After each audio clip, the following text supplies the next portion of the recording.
That's the truth.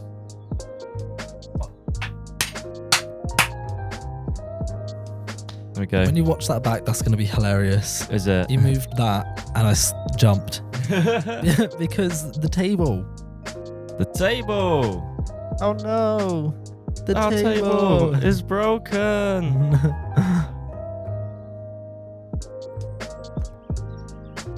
Right. Just get sorted. Right. Here we are. We are back again. This is the second episode now of the second episode. This is part 2. Part 2 of the second episode. Yeah, so the first part we basically just went on quite a ramble. Yeah. It was quite a random episode. But we're just talking about uni because, to be fair, it's been a really long process getting everything ready, kind of figuring out our minds on the whole thing. It's a lot to process because we're going to be away from home for 3-4 years, studying, partying, meeting new people, living somewhere else, sorting all of that out ourselves. That is a big jump in life. There's a lot to handle. Mm-hmm. So we were kind of just talking about the fun side, all the stuff about why we're doing it. But this one, we're going to be telling you all about how we did it. Oh. Not that we have done it. I mean, we still are in the process of getting there. But yeah, there's still time. So at the end, we'll probably give you a little bit of a estimation of what's going to happen. There will definitely be a follow-up podcast when we get there. Oh, 100%. Yeah. Like first week at uni. Yeah, Freshers Week. That'd be a big topic. To be fair, we'd probably have time to like whack out and record like... Well, I bloody hope so. Because we could literally just sit down and record a couple, like 2 or 3 even, podcasts in one sitting. Yeah. And just whack them all out. Yeah. Easy. We could talk for days. Oh, so we keep going. I know.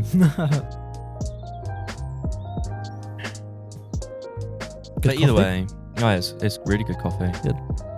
But either way, so we're going to be talking about on the assumption that we've already had the idea that we want to go to uni. So we want to go to uni. What's the first thing you do? Well, I suppose the first thing you do is you kind of think about what course you want to do. Oh, yeah. I mean, how did you decide you wanted to do business and management? Well, when I was at school, I did level 1 business, the first. Yeah. Like when I was in secondary school. Yeah. I had the option to do a business course, so I did level 1 business and quite enjoyed that. I obviously passed, it was all good. And then I went on to do level 2 at college. Again, that was great, passed. But because I didn't have my maths and English, I couldn't progress onto level 3.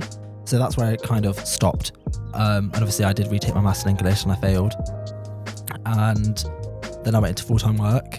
And then obviously, did everything as you said in the about, previous video, I went back to do my GCSEs. Yeah. And then obviously I had options to do other things. Like, I actually initially wanted to do midwifery. And now I don't know if you knew that, but I did, yeah. What's wrong with you? So before I decided to do my business access course, you can do an access course in nursing, midwifery and medical science. And I'd applied and got an interview for our local college, Petrock. But I instead chose to do business management at Exeter Thank College. God.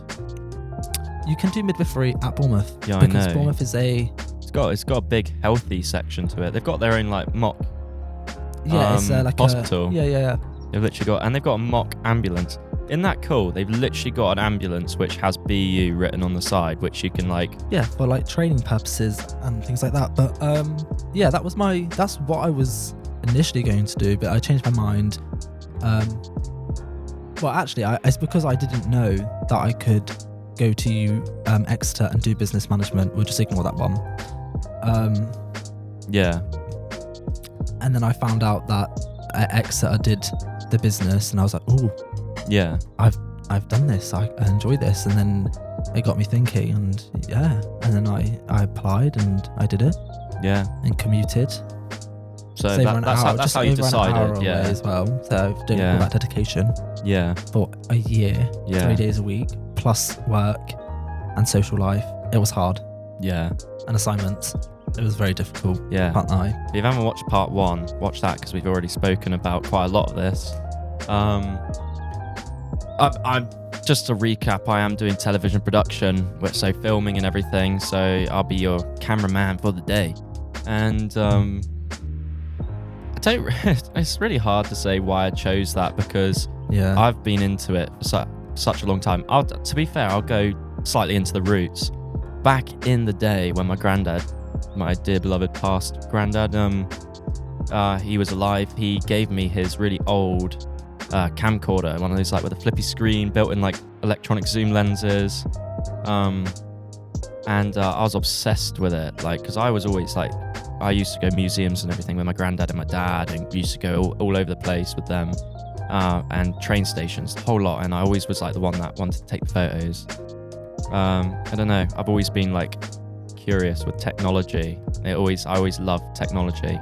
So I was always like, oh my god, it's got buttons, I want to press them, I want to use it.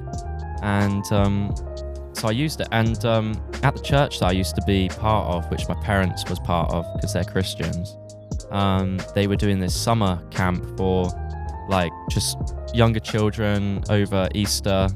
It was a week or like 4 or 5 days or something.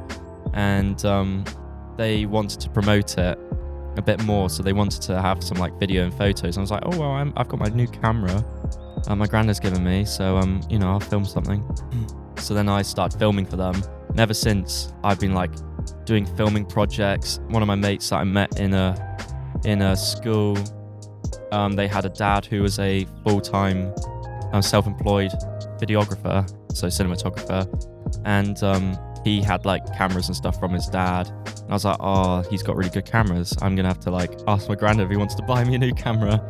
So I cheekily went up to my granddad. I was like, I really want to start doing this properly. Do you think you could like help me out? And he did. He bought me Sony A6 500, which to be fair, very generous because it's quite an expensive little camera.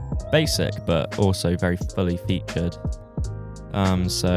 And then I used that, and I took so many photos at so many of the church events, filmed so many things for the church because it was easy, loads of connections there.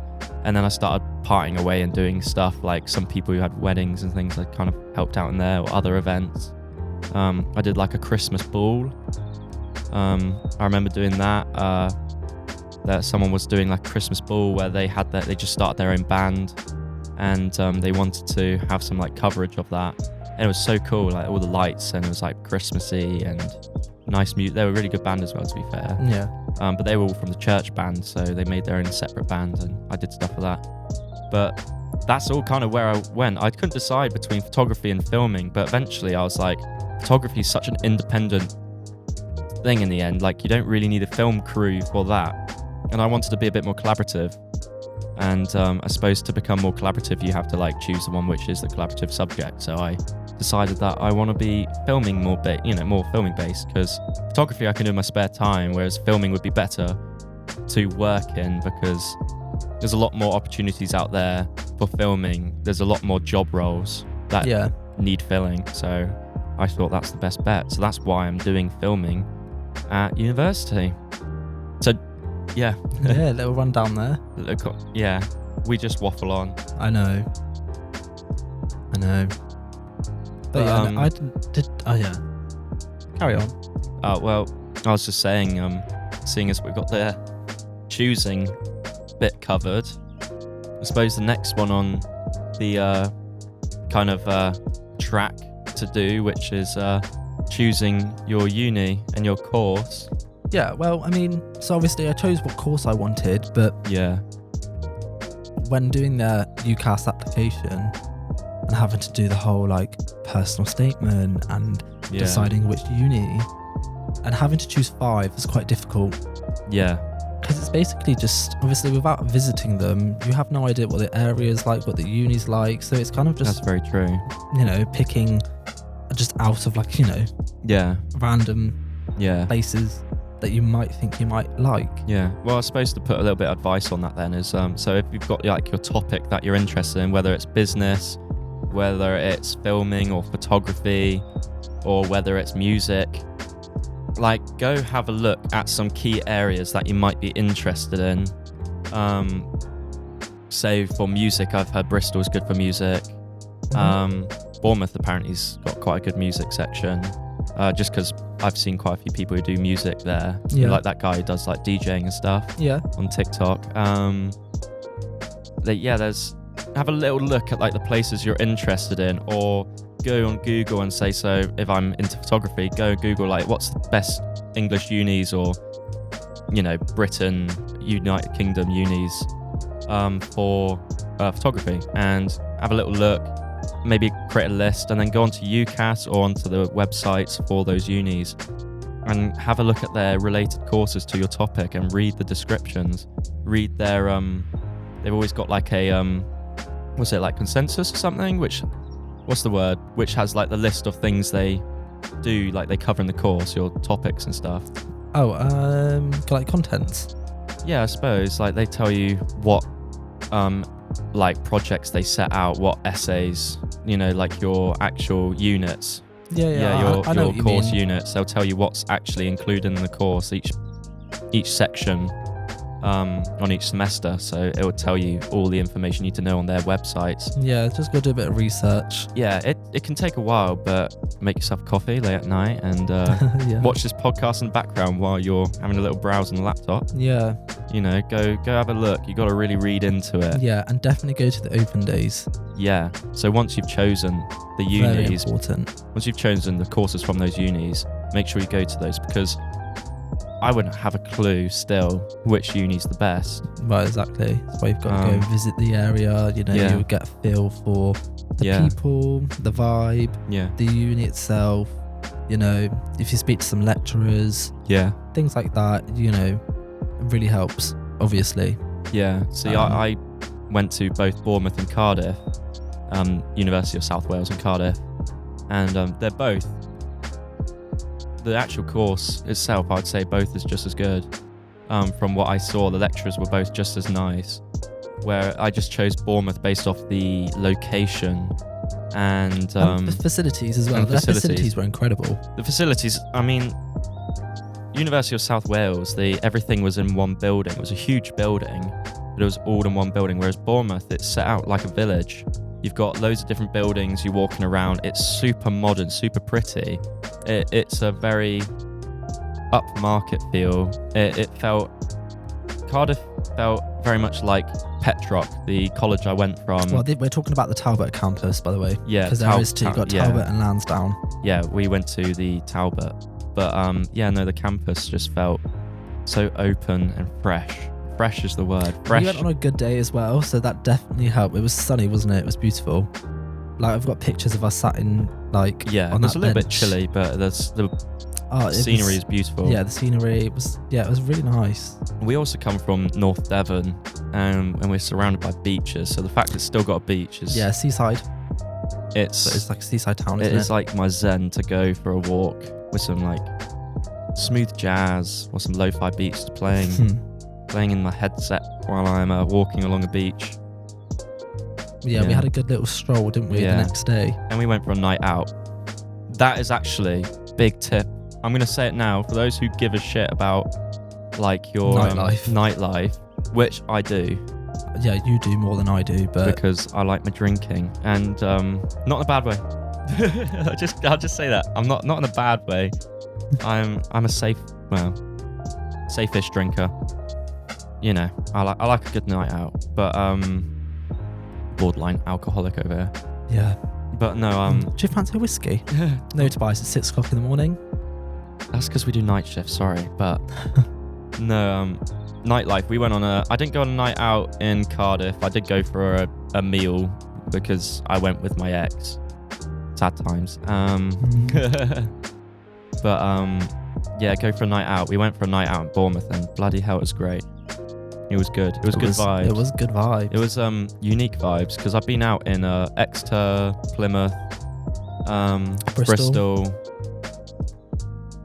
That's it. Yeah, Well, I don't think I've been out anywhere else. And yeah, it was really nice. It gave you very unique vibes. It gave you like fancy vibes. I don't know. It wasn't like a city. City's very mainstream feeling. Like everything's... Bristol is very comparable to Exeter and Plymouth. They're different, but they're also very comparable, whereas Bournemouth felt very unique. So, yeah, I'd recommend going on a night out. Gives you a good taste of the vibes. Yeah, we went. You know, where's good. For cocktails before. Yeah. Sorry, just. So my mum's walking up to the shaking door, your head, telling her go away. But yeah, cocktails before. Yeah, cocktails before. Sorry, just got distracted then. Susie. And then we went straight to. Did we go straight to the club? We must have, yeah. Sorry? Went straight to the club after cocktails. Oh yeah, no, we went straight to Cameo. It was called. Cameo, yeah. And then you lost your bloody coat. No, you didn't lose it. Sorry, I lost the ticket. You lost the ticket to get and then we left the next day so we can get it back.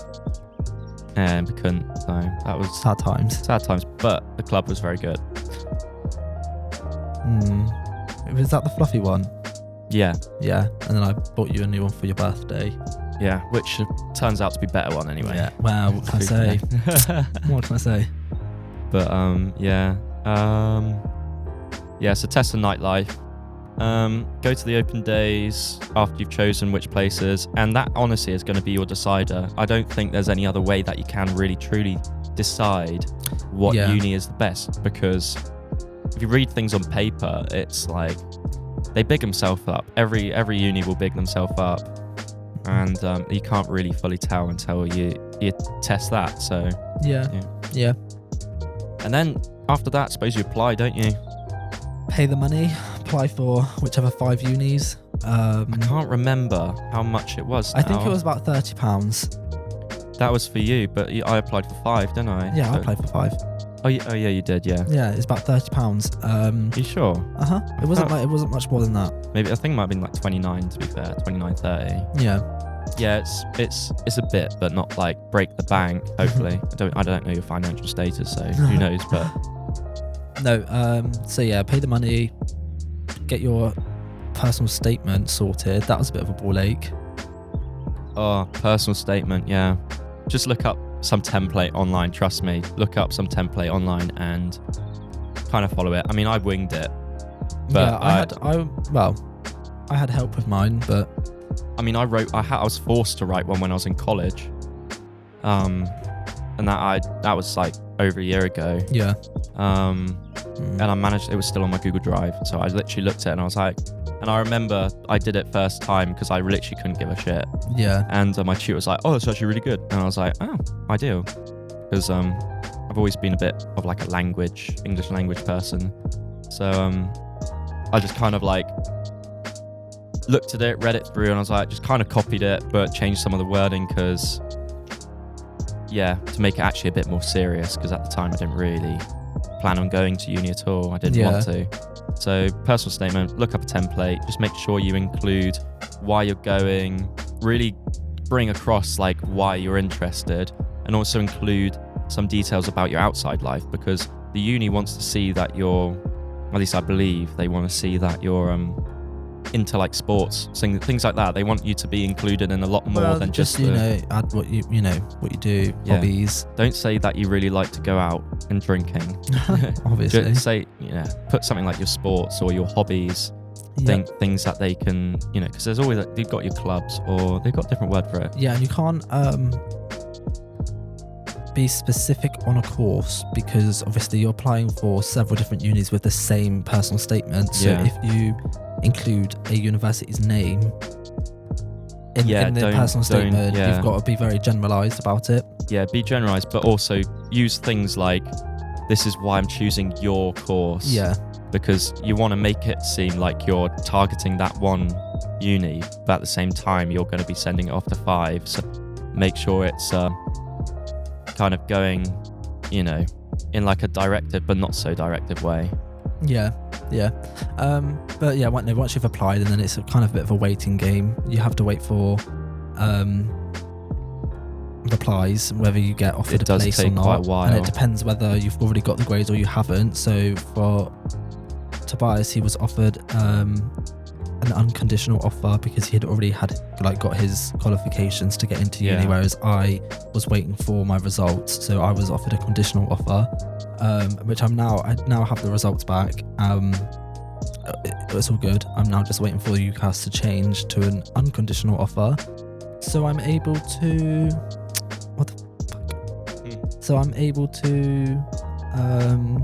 electronic stuff again. pay my deposit for my accommodation, because obviously I have to have an unconditional offer to be able to do that. Yeah, and then you just choose and then once you get your offers, you choose your firm choice and your second choice. So my firm is obviously Bournemouth, my second is Bath. I don't know, but is your firm Bournemouth and your second Cardiff? Yeah, so my second... But you've already been offered Actually, a place. I wasn't offered a second because I had an unconditional. Oh. I have my I think secondary because you had a option. conditional, so in case that one didn't accept your results, the other one might. Yeah. Whereas for me, obviously, I had my unconditional. So It should be coming over. It should be coming soon. Actually, I'm just waiting for an email to say that that is changed on my UCAS. Yeah. And then you can do things like apply for your student bank account, because you have to use the 4-digit PIN that UCAS provide to get your student bank account. So it's just things like that I am waiting for. Yeah. And then I guess you just start once you know for sure that you're going, which we both do now. Yeah. You have to start prepping. Yeah. Buying all the things. What's going on? I don't know. Hopefully it's just headphone issues. We're getting like this whirring sound. I don't know if it's coming through the actual recording or not. Weird stuff. Yeah. You're right. But yeah, no. So we've started prepping. Yeah. I've already got most of my stuff. But like bathroom, kitchen, bedroom stuff. I've only got like 5 more things to get. Yeah, I haven't got anything just yet, but I'm going to get them very soon. Yeah. In this next month, August. Yeah, but, August is the month. Yeah.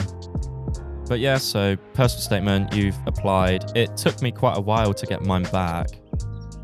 To get your what back? My results. Not my results, my offers. Offers, that's it. I got mine back within a couple of weeks. Yeah, yours came really quick. My last one was Bournemouth that came through, which is really surprising.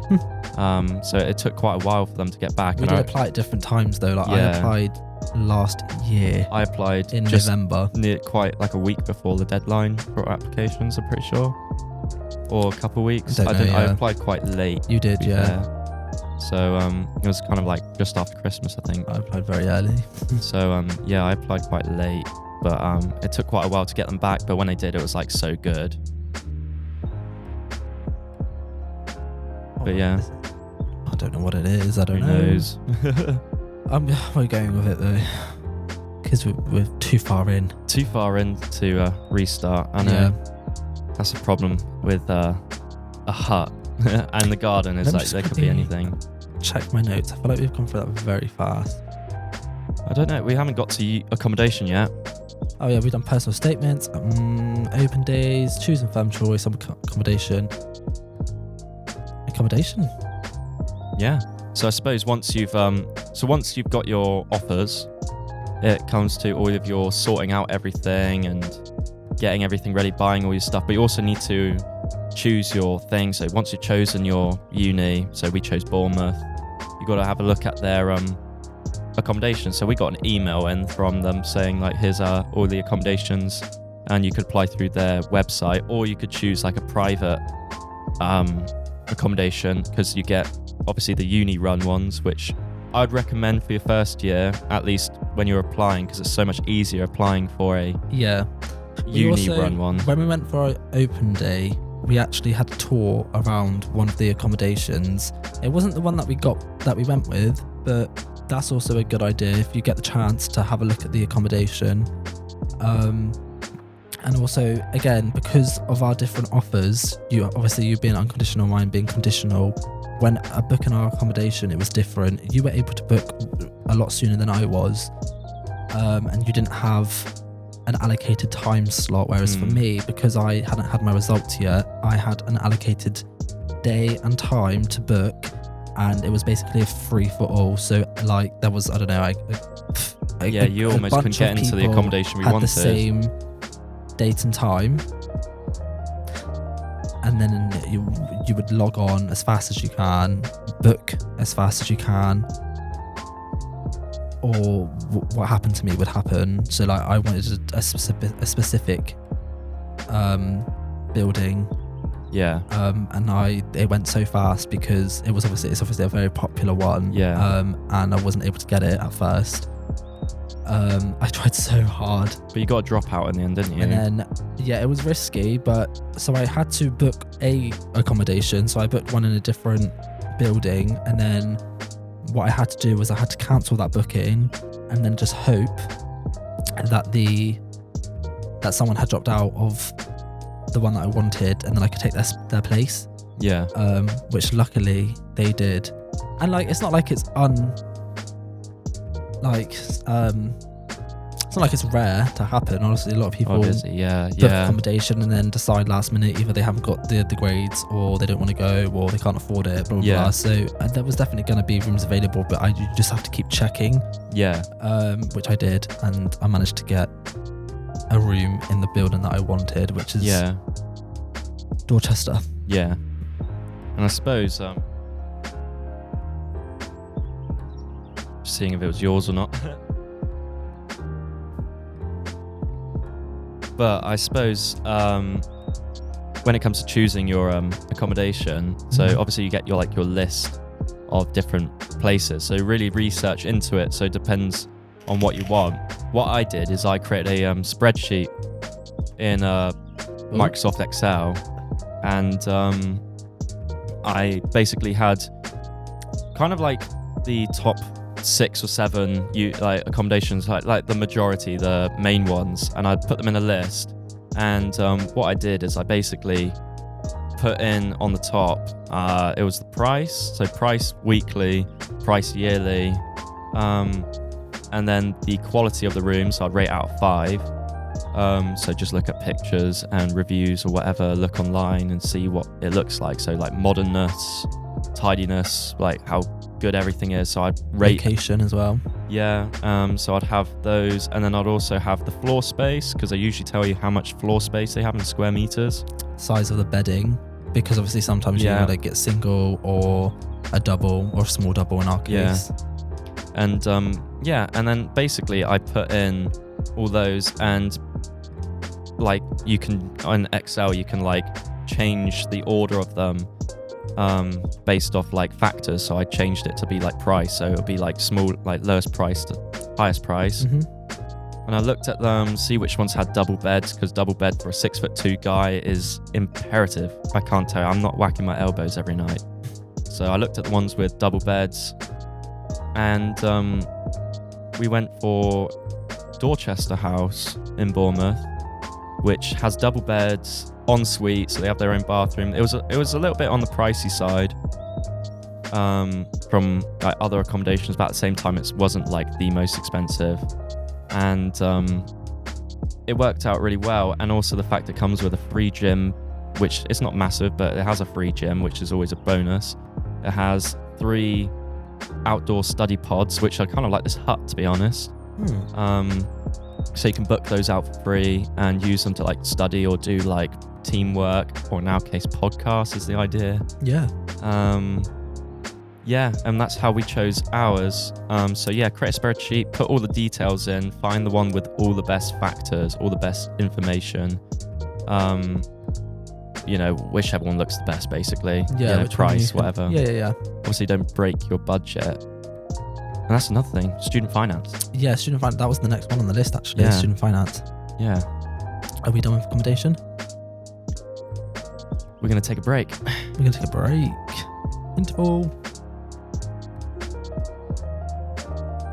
I'm starting to slouch.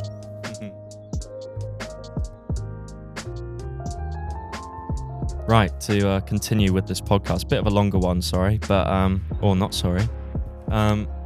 We just had to take a quick break because the camera's got a 30-minute timer. It doesn't want to record over 30 minutes, so I had to stop and start it. But we're talking about student finance. So Bobby, hit the road with that one, because you kind of have more of an idea about it than I do. And anyway, I think. Oh. Well, I don't know where to start really. Well, I I suppose guess just applying for student finance on the government website. Yeah, literally just type it's it not- into Google. Yeah, it's not difficult. I mean, It is. well, obviously you enter your own detail, make an account, enter your details. I think the ball ache of it all is your getting parents' your parents details, yeah. and how much they earn and like all that kind of stuff. Because then you've got to leave it in their hands to do it. Yeah. And obviously depending on how much they earn is how much you get. And it's a bit of a long-winded, it's long-winded as in you have to wait quite a while to find out how much you get, when you get it, It's and very if it's slow. going to be enough.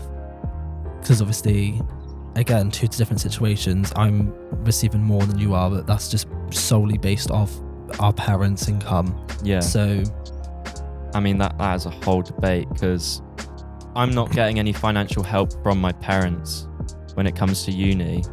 So the fact that they're basing it off my parents' income already doesn't make too much sense. I think it works if your parents do have the spare money, but my parents don't have the spare money. They're busy doing some personal stuff anyway, which costs quite a bit. So they don't have the spare money to support me while I'm at uni enough to cover the lack of income from the student finance. Obviously, student finance helps anyway, but yeah, if you have a high income family, it can be a shit one because you'll be given less than some other people. So it might be a pain that other people will be having much better times because they have more money from student finance. But you also got to think about the fact that they will be paying it off longer if they earn over the 25k a year bracket. and more. Well, yeah, I mean, it will be taking you longer to pay it off because it's a percentage. Well, it depends how much you earn, really, isn't it? Well, But, I'd you know. hope to earn more than 25k a year. Yeah, but it's 9% of your income after 25k if you do earn over 25k. So that can be quite a lot. If you're earning 100k, that's 9 grand of your income that you have to pay back each year, whatever. This is 9% of your income that you pay off. Yeah, but it's done monthly. Well, yeah, obviously, but Out of a if monthly that income. but So if you amount to that being your so year, if you're earning 100k a year, that's 9 grand. divide that into 12. Well, that'll be Hold on, I'm gonna do the calculations. go on. And then anyway, to be honest, you're not gonna just go straight into a 100k a year job. Oh yeah, obviously. Divide I mean, that there's by so 12. many cases where people don't pay off So that's it off at that's all. £8,333 a month. I'm sure you can. Yeah. And then you minus the 9%, which is only £750. Yeah, So yeah, but still, 9% of 100 grand is still 9 grand. So that's still, it's a large amount of money. You won't really notice it that much. It's not dreadful. not but really. Not if you're earning almost £8,500 a month. But that is the statistic that you'll be paying off 9% after 25k. But yeah, so apply for that. We both had issues with our dad's details. So it can be really painful when it comes to like that sort of stuff because you're really persuading your parents want to do it and also helping them through the issues because I know for a fact my parents aren't technologically minded. Yeah, same. So but once you get it, it's good. It gets paid to you in 3 payments.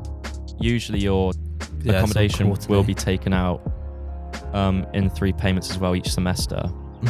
So you'll get paid your student finance a little bit before your accommodation rent comes out in 3, and then whatever you have left over, or in my case nothing, will be used for your maintenance, which is whatever, food, drinking, don't know, you spend your money how you want to, just don't go wild. You don't got to tell me. No, true. But so student finance, accommodation, what else is there? I'll have a good look. I mean, there's definitely more into the whole student finance. You have a lot to say about it. What, myself But personally? Yeah, but it's very controversial. It is very controversial. And I'm careful of the table. I mean, well, I put waiting for results, but that's so student bank account again. It's just I suppose there's many ways that you can get money for uni, because obviously money is one of the big issues when it comes to living on your own. And in a student life, obviously you would like more money so you can have more freedom. And oftentimes, from the way I've seen it, is you don't really have the most lavish life. Uni? Yeah, you don't. Absolutely not. You're not going out for champagne bottle dinners and stuff like that every evening. Like you have to live on a tight budget. Make the most out of student nights. If you're going on nightlife, they're usually in the midweek kind of thing, or like a Monday or something like that, when drinks are really cheap, at your student union and stuff like that. Which in Bournemouth, pretty cool, is a upcycled cathedral, isn't it? Well, one of them. That's a student union though, isn't it? No, it's the fire station. But that's part of the uni, isn't it? Or at least it's student. The old fire based. station is the uni associated nightclub venue, should I say? Because they host live music and things like that. It's not quite the union, but it is as well. It's Because a lot of times student unions will have their own nightclubby bit or their own. Yeah, I think the fire station is a student union. Is a student. Yeah, it's just for students. Because they've got the student union on campus, but doesn't have a nightclub. But I assume that's run with it. I don't know how it works. But either way, that's only students can go, and it's like a club in a old cathedral, which is pretty cool. I mean, obviously we haven't been, so that's something that we'd have to vouch for later on in life. What do you mean cathedral? It's a cathedral. No, it's a fire station. I don't know where I got called cathedral. The old fire station. I don't. It looks like a cathedral, to be fair. It does not. It does. It looks like a fire station. It's got the red. Does it? Let me get a picture up for you. I thought it was cathedral. Oh, you know where I'm thinking is actually a local place that used to be a nightclub, an old church, but now it's stopped. But yeah, clearly I haven't had enough coffee. There you go, the old fire station in Bournemouth.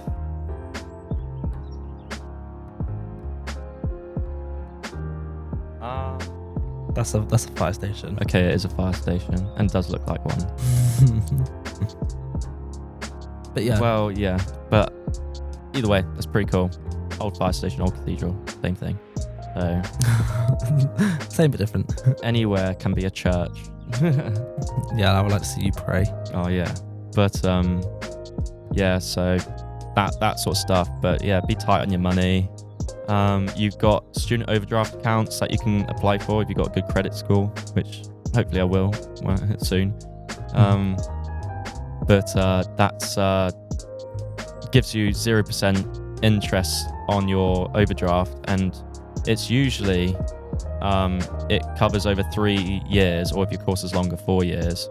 But usually it's $1,000 per year overdraft. So it will start on $1,000, then it'll go up to $2,000 overdraft, then it'll go up to $3,000 overdraft, and it's all 0%. So you can go into it, and then it starts coming back down. So you have to start paying it off after that time, after your course, to keep it in the 0% interest.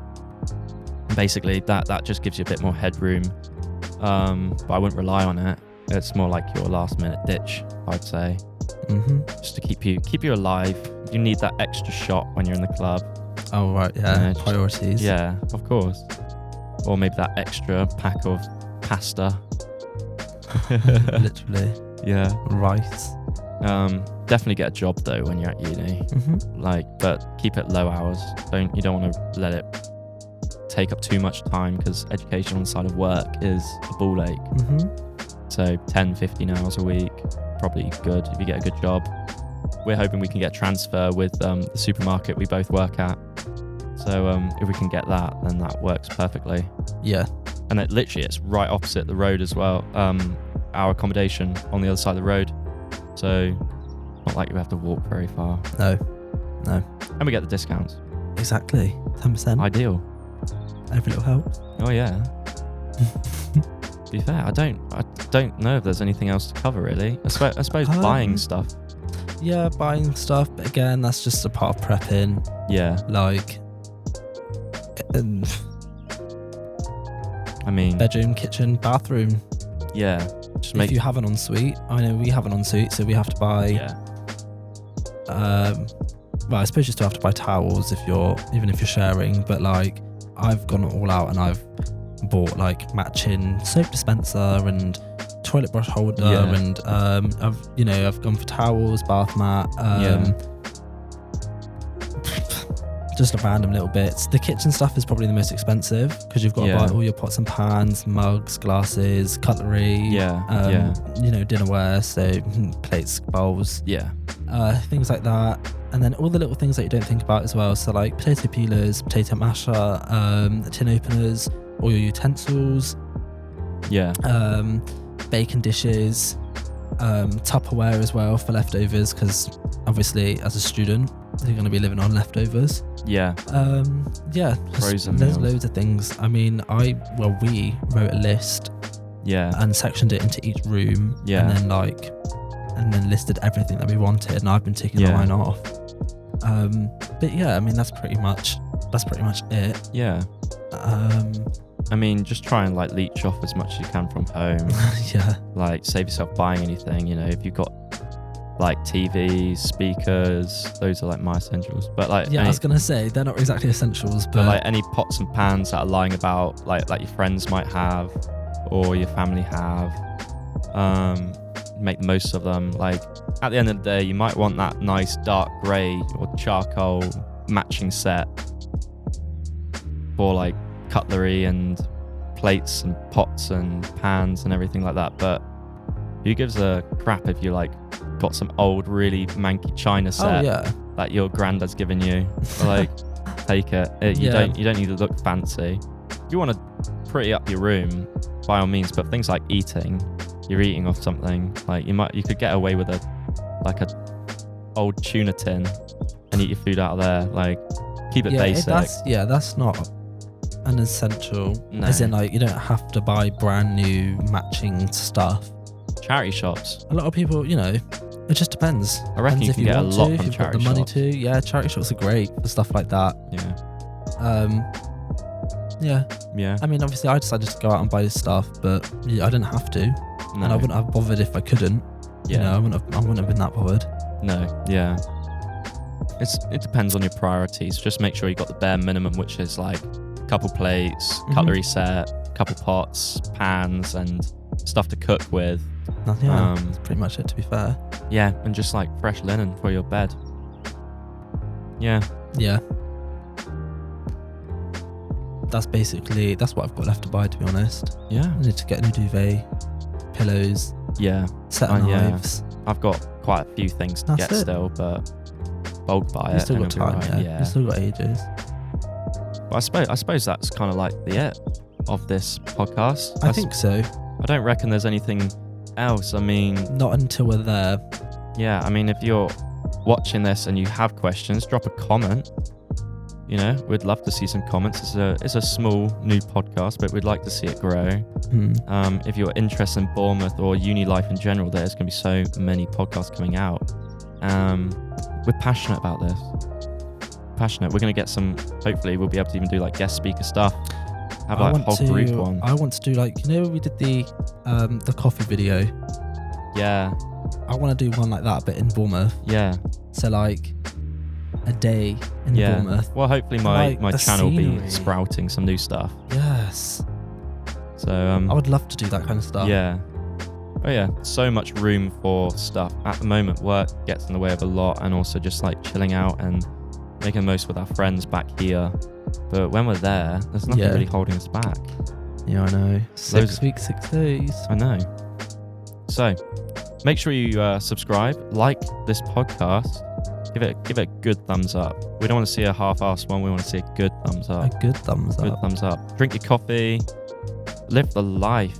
And stick around and watch the next episodes. We got one on the old job we used to work out. It's going to be quite a deep video when it comes to like work life and like hardships of that. Ties in a little bit to like a few things. Hopefully we'll be able to get a podcast out with one of our friends. I don't know, well that might be even deeper. I don't know, we're thinking maybe relationships. Probably. Probably something about We need, relationships. we need to get another microphone actually before that Yeah. happens. We could do one on X. That's a trend at the moment. We could go and Unless, sorry, I was just thinking about the whole microphone situation. I was Yeah. like, unless we've shared a microphone. no. If anything, I've got that shotgun one, Oh yeah. but I reckon I'll be able to grab another microphone anyway. It'll be useful. It'll be It a would be useful. future yeah. investment for our guest speakers in Yeah. Anyway, Bournemouth. yeah. Anyway, we're going to stop talking. We need to get some food because we've been sat here for a while recording these. So I know. you have the best life. Starving. So we'll see you for the next one. And enjoy your deep chats and coffee. See you later. Bye-bye. Bye.